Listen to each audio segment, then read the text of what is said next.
India, hello Bharat, नमस्ते Bharat. This is Neeraj Kumar from business टपरी। Hope आप कुछ कंस्ट्रक्टिव कर रहे हो, होप आप न्यू स्किल सेट सीख रहे हो। दोस्तों, आज का जो सेशन है it is on a case study. Case study एक ऐसे डेंटल क्लिनिक के जिन्होंने एक क्लिनिक से ऑपरेट किया एंड 10 साल में उनके 200 क्लिनिक है। तो इन्होंने ये जर्नी को कैसे किया, एक क्लिनिक से 200 क्लिनिक तक कैसे पहुँचे, तो इसके बारे में हम जानेंगे।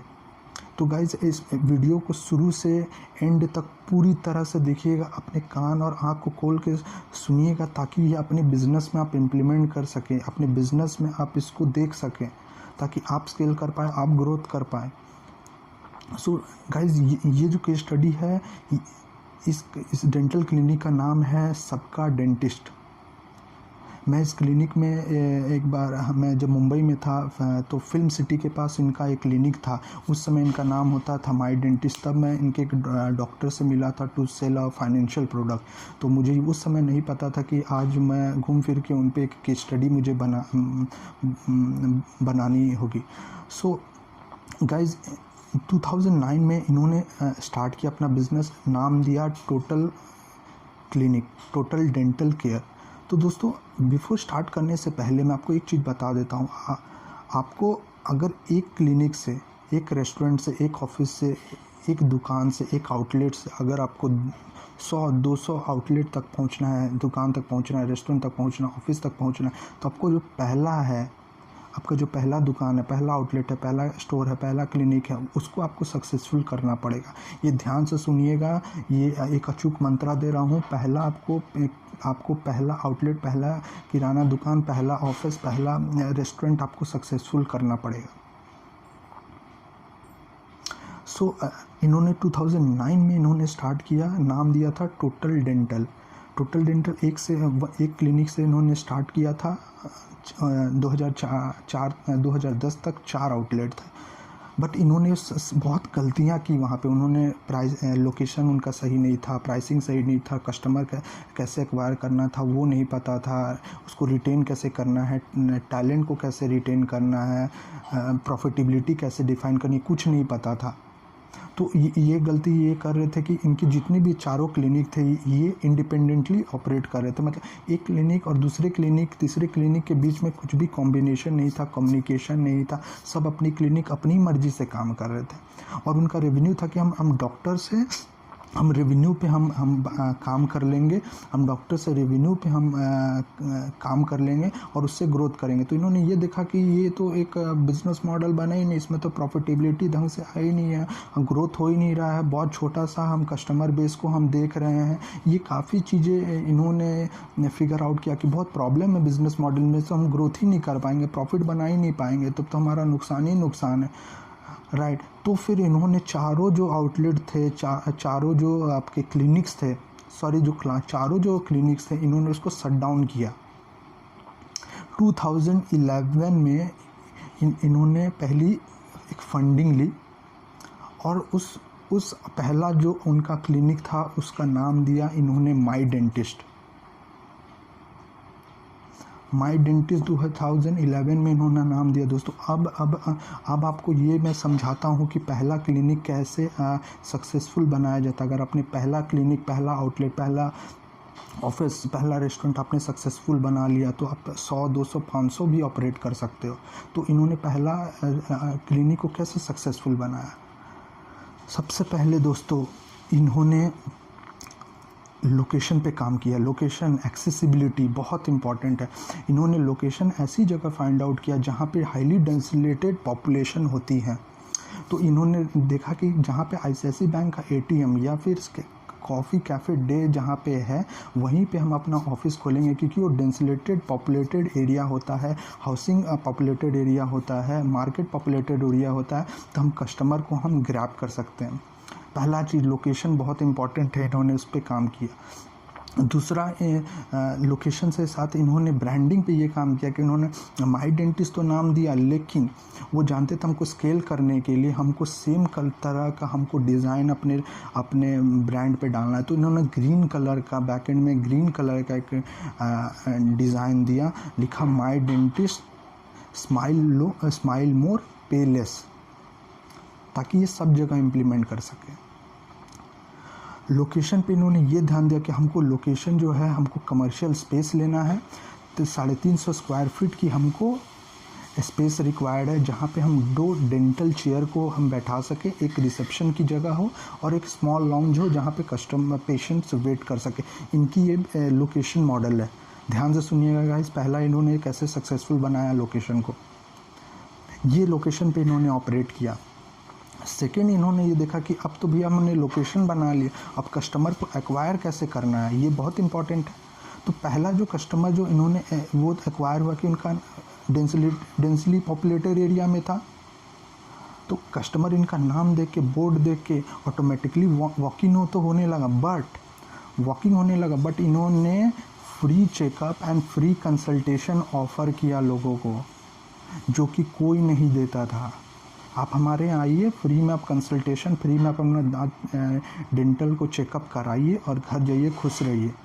उससे क्या हुआ कि कस्टमर का विश्वास बंधा, कस्टमर को इन्होंने एक्वायर किया। दूसरा एक्विजिशन इन्होंने क्या किया कि ये बहुत सारे डेंटल कैंप्स इन्होंने ऑफिस के बाहर में किया, नियर बाई रेजिडेंशियल कॉम्प्लेक्सेस में किया, कॉर्पोरेट्स इंडस्ट्रीज़ में किया, मीडिया हाउसेस में इन्होंने किया, स्कूल्स में इन्होंने बहुत किया। तो वहाँ से ये कस्टमर को एक्वायर करना चालू किया इन्होंने। देखिए कस्टमर एक्विजिशन इन्होंने कैसे किया। तीसरा, कस्टमर प्राइसिंग। इन्होंने ये देखा कि जो कस्टमर हम एक्वायर कर रहे हैं, देखिए दोस्तों चेन कैसे है, लोकेशन से कस्टमर मिल रहा है और कस्टमर से प्राइस डिसाइड हो रहा है। देखिए कि चेन है दोस्तों, बहुत मज़ा आने वाला है। तो इन्होंने क्या ध्यान दिया कि कस्टमर प्राइस हमको डिफाइन करना। तो इन्होंने ये देखा कि जो हमारे पास कस्टमर चल के आ रही है, मिडिल क्लास और अपर मिडिल क्लास है, तो इन्होंने उसको ध्यान में रख के प्राइसिंग को एकदम लो कर दिया, प्राइसिंग को अफोर्डेबल बना दिया। मिनिमम प्राइसिंग इनकी 300 रुपये से स्टार्ट होती है और 90,000 1 लाख तक जाती है, डिपेंडिंग कि आप क्या सर्विस लेना चाहते हो। डेंचर लेना चाहते हो, टीथ क्लीनिंग लेना चाहते हो, टीथ वाइटनिंग कराना चाहते हो, क्या सर्विस आप लेना चाहते हो। देखिएगा दोस्तों, इन्होंने बहुत स्मार्ट प्राइस इन्होंने किया। अब कस्टमर क्या है कि आने लगे, कस्टमर आने लगे इनके प्राइसिंग देख के। कस्टमर एक्वायर आने लगे, कैसे आने लगे कि वर्ड ऑफ माउथ से आने लगे, रेफरल से आने लगे। कस्टमर प्राइस, अब इन्होंने अफोर्डेबिलिटी के लिए और क्या किया, इन्होंने बल्क में कंपनी से इक्विपमेंट्स खरीदा, 3M राइट, और 2-3 और कंपनीज़ हैं जिनसे इन्होंने जो इक्विपमेंट्स है वो लार्ज क्वांटिटी में ख़रीदा, उनसे उन्होंने नेगोशिएट किया और जो भी उसका फ़ायदा हुआ उन्होंने कस्टमर को शिफ्ट किया प्राइस में।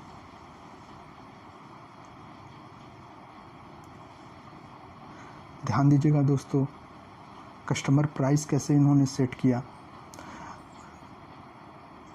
चौथा जो आता है अफोर्डेबिलिटी। इन्होंने देखा कि भाई जो कस्टमर हम प्राइस हम सेट किए वो तो सही है, लेकिन हमारे पास तो मिडिल कस्टमर आ रहा है, अपर एंड कस्टमर आ रहा है। तो इन्होंने अफोर्डेबिलिटी देखिए दोस्तों, चेन है, लोकेशन से कस्टमर एक्विजिशन से प्राइस अफोर्डेबिलिटी समझ में आ रहा।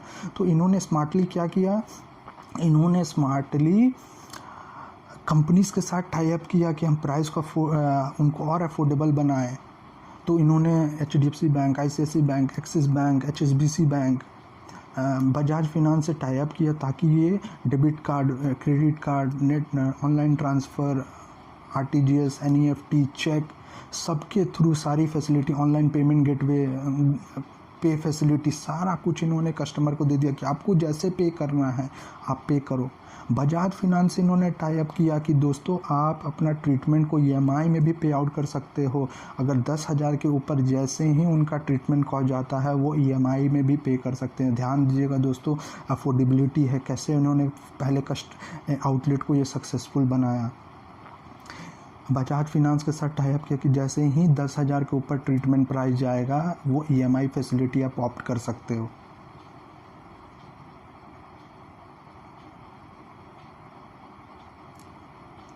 राइट, ये अफोर्डेबिलिटी। अब अफोर्डेबिलिटी तो हमने अब हम कर दी, लेकिन ये इसको चलाने के लिए तो हमें क्या ज़रूरत होता? Man power, talent acquisition. तो इन्होंने टैलेंट को कैसे एक्वायर किया? ये जो नियर बाय जो इंस्टीट्यूट्स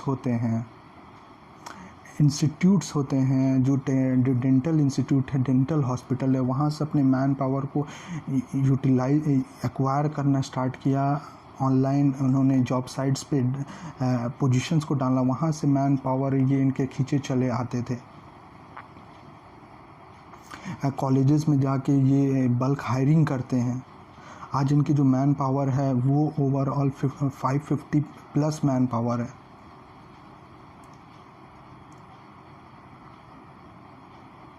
दोस्तों ध्यान दीजिएगा, अब हम मैन पावर हमने एक्वायर करना समझ लिया है अपने क्लिनिक पे कि हमको मैन पावर कैसे एक्वायर करना है।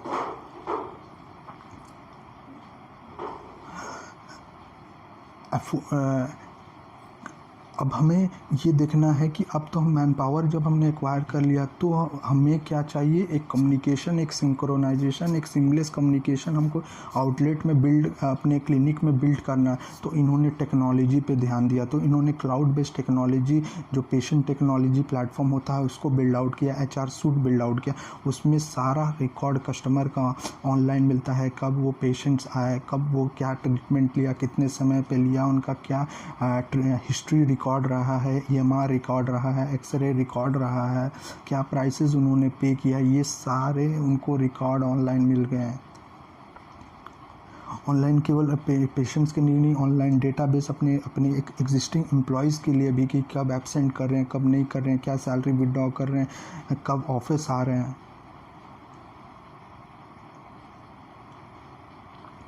इन्होंने टेक्नोलॉजी बिल्ड किया। ये समझ गए कि अगर टेक्नोलॉजी होगा तो हम स्केल कर पाएंगे।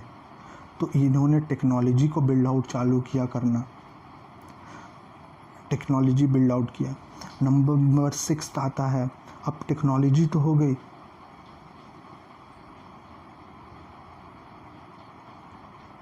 अब हमारा लास्ट जो पॉइंट है वो है आपका प्रॉफिट ब्रेक इवन। तो इनका जो स्टोर है वो 3 मंथ से 6 मंथ के अंदर में प्रॉफिटेबल हो जाता है, ब्रेक इवन तक हम पहुंच जाते हैं। ना फ़ायदा ना नुकसान, जितना हमने डाला उतना हमारा निकल जाता है। 3 to 6 मंथ, ध्यान दीजिएगा दोस्तों, 3 to 6 मंथ में ये अपने ब्रेक इवन को पहुंच जाते हैं। उसके बाद प्रॉफिटेबिलिटी हो जाता है। तो ओवरऑल एक जो क्लिनिक है वो near about 3 lakh to 8 lakh के बीच में इनको पर मंथ रेवेन्यू देता है। प्रॉफिटेबिलिटी आ गई दोस्तों। प्रॉफिटेबिलिटी हमने डिफाइन कर लिया पहले क्लिनिक में हमने ये डिफाइन कर लिया। नाउ जो लास्ट आता है वो इम्पॉर्टेंट है दोस्तों कि हम जब स्केल कर रहे हैं, इन्होंने ये ध्यान दिया कि स्केल कर रहे हैं तो शायद हमें किस मॉडल पे काम करना, हम फ्रेंचाइजी मॉडल पे काम करें, डिस्ट्रीब्यूशन मॉडल पे काम करें या कंपनी मॉडल पे काम करें। तो इन्होंने ध्यान दिया कि नहीं, हमें कंपनी मॉडल पे काम करना। हमारे जितने भी क्लिनिक होंगे खुद के होंगे। क्यों? क्योंकि हम अपने एक स्टैंडर्ड प्रोसीजर के हिसाब से उनको सर्विस दे सकते हैं, स्टैंडर्ड प्रोसीजर के हिसाब से उनको प्राइस सेट कर सकते हैं, कॉन्फ्लिक्ट ऑफ इंटरेस्ट नहीं रहेगा और सीमलेस कम्युनिकेशन बिटवीन एक क्लिनिक और दूसरे क्लिनिक में रहेगा। अगर एक क्लिनिक में अगर कस्टमर का अगर ट्रीटमेंट चल रहा है, वो दूसरे क्लिनिक में भी जाके उस ट्रीटमेंट को, दूसरे सिटी में भी जाके उस ट्रीटमेंट को कंटिन्यू कर सकता है। ध्यान दीजिएगा दोस्तों, बहुत इंपॉर्टेंट है स्केलिंग के लिए।